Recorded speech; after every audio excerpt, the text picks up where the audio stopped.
शुरू करते हैं क्लास। आज के टॉपिक में हम पढ़ेंगे फ्यूचर इंडेफिनिट।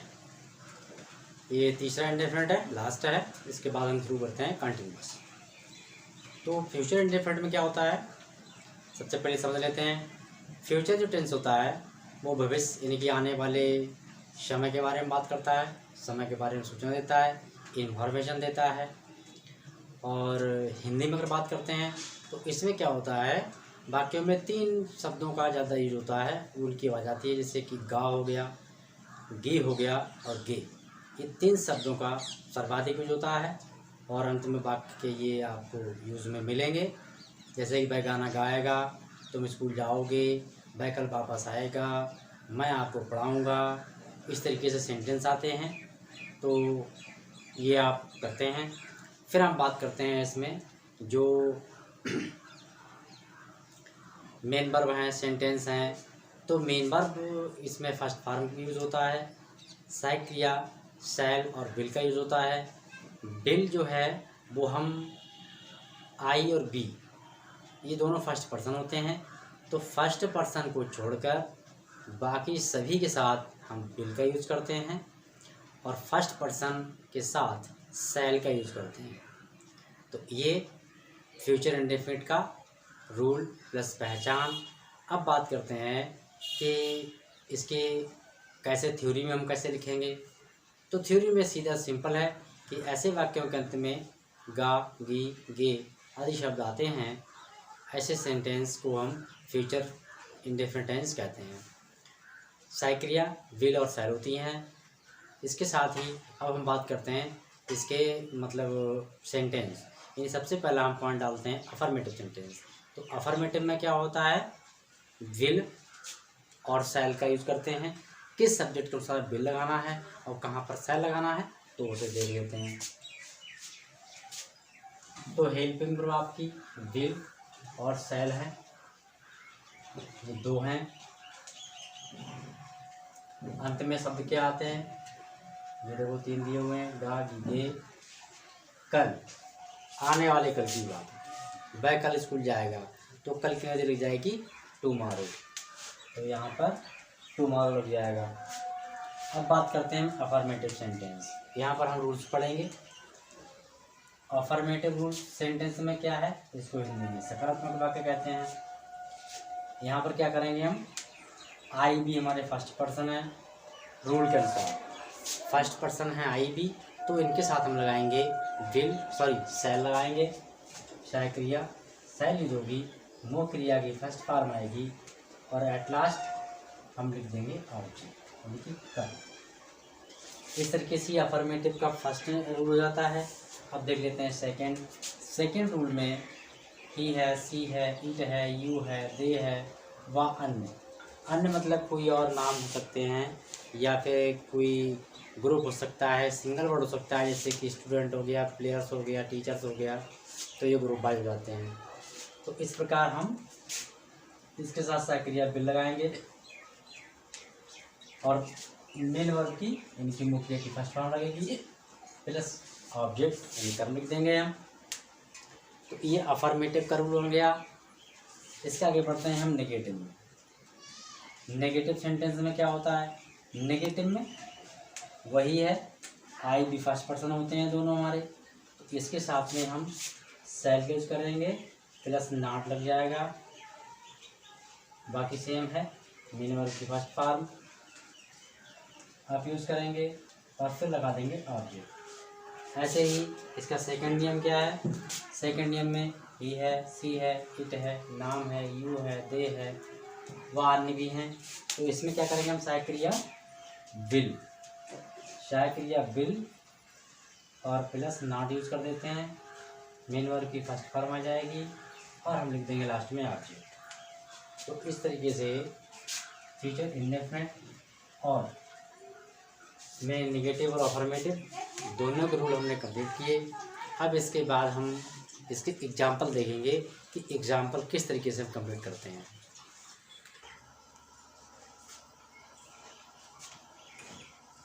अफर्मेटिव एग्जाम्पल देखते हैं। पहला है, मैं आपको कल मिलूँगा, तो सब्जेक्ट मैं हो गया, मिलूँगा ये आपकी मेन वर्ब हो गई, आपको ऑब्जेक्ट हो गया, और कल ये समय की बात हो गई। तो कैसे बनेगा ये? मैं की जगह जाएगा आई, हेल्पिंग हो जाएगी सैल, आई सैल, क्या करूँगा? मिलूँगा। मिलूँगा होती है मीट, मीट, आई सैल मीट, मैं मिलूँगा किसे? आपको, या किससे? आपसे। तो यू, कब? कल, यानी टुमारो। तो इसका हो जाएगा टुमारो, वे ऑफिस जाएंगे। तो ये भी हमारा थर्ड पर्सन में है, तो दे का हो जाएगा दे, हेल्पिंग वर्ब लग जाएगी विल, जाएंगे, गो, कहाँ? To office, go to office.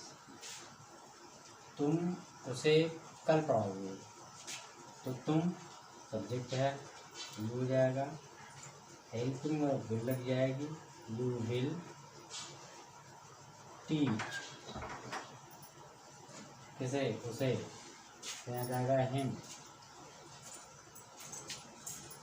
क्या करोगे? पढ़ाओगे, टीच हिम, उसे पढ़ाओगे, कब? कल, तो यहाँ कल के जाएगी टुमारो। खिलाड़ी मैच जीतेगा, तो यहाँ पर खिलाड़ी सिंगल है, तो भी हम लगाएंगे विल, तो जाएगा खिलाड़ी को होती है प्लेयर, तो द प्लेयर विल, क्या करेगा? जीतेगा, जीतेंगे होती है win, the player will win the match.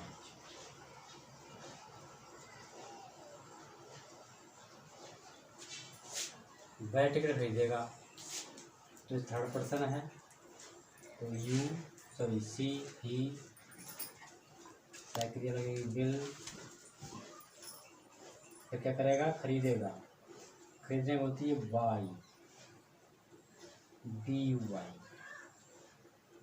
Y खरीदेगा, क्या? Ticket, a ticket, T I C K E T, ticket.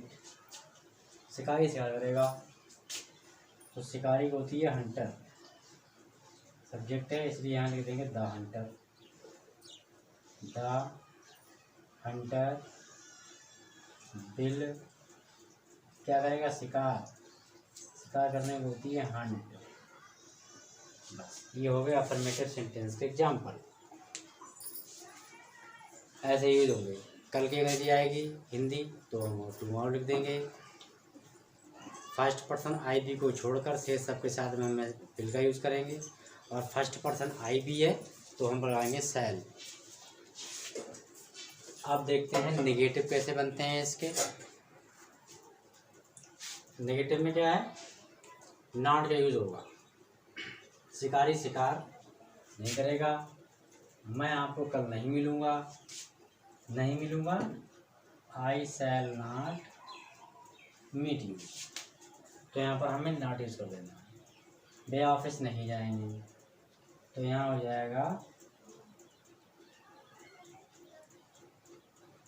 Will not, तुम उसे कल नहीं पढ़ाओगे, तो you will not teach him tomorrow, the player will not win,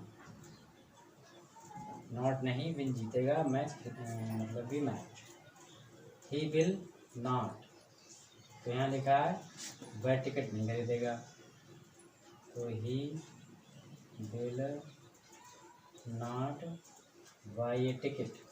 फिर है शिकारी शिकार नहीं करेगा, तो द हंटर विल लिखा हुआ है, यहाँ पर लिख देंगे हम not, the Hunter will not Hunt, शिकारी शिकार नहीं करेगा। तो इस तरीके से नेगेटिव हो गए। अब हम देखेंगे इसमें इंट्रोगेटिव सेंटेंस हम कैसे बना रहे हैं।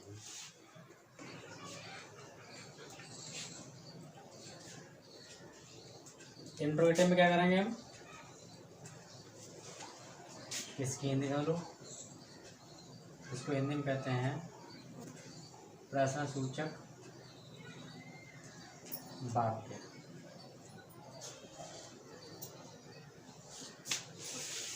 इसमें दो तरीके से हम बनाते हैं।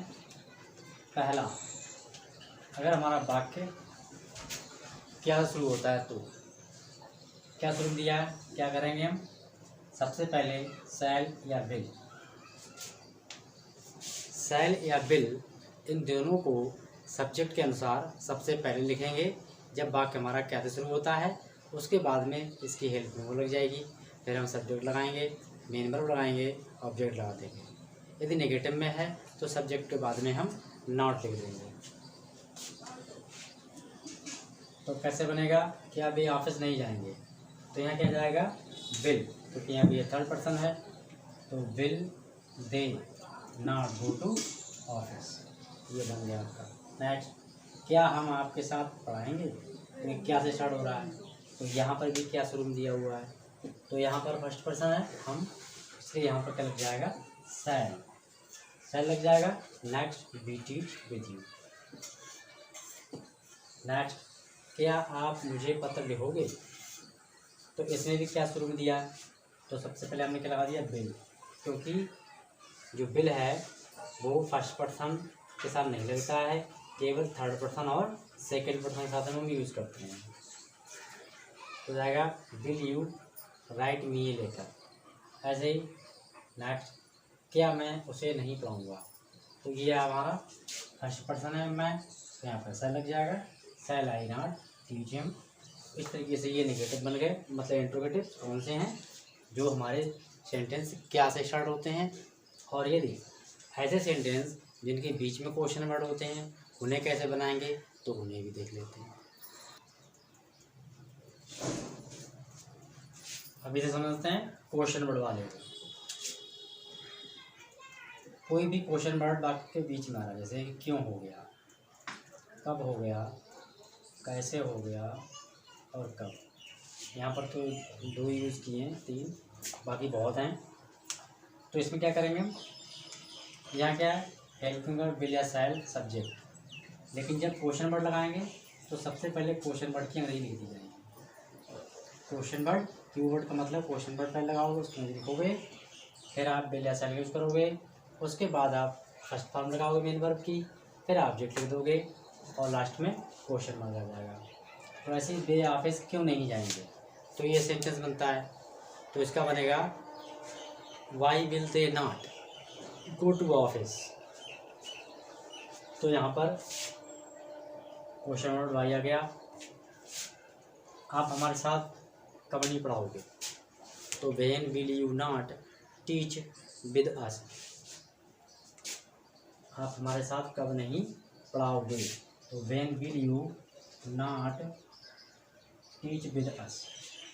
अगला देखते हैं, आप मुझे पत्र कैसे लिखोगे, तो यहाँ क्या हो जाएगा,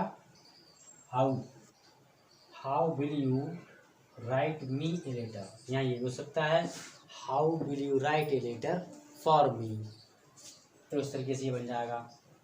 वह हमें कब पढ़ाएगा, तो यहाँ पर क्या है, वैन, ये क्वेश्चन वर्ड हो गया, विल लग गया सक्रिया, सब्जेक्ट आ गया ही, टीचर्स हमें, टीच मीन्स पढ़ाएगा, वह हमें कब पढ़ाएगा। तो इस तरीके से ये सेंटेंस कंप्लीट हुआ। Future indefinite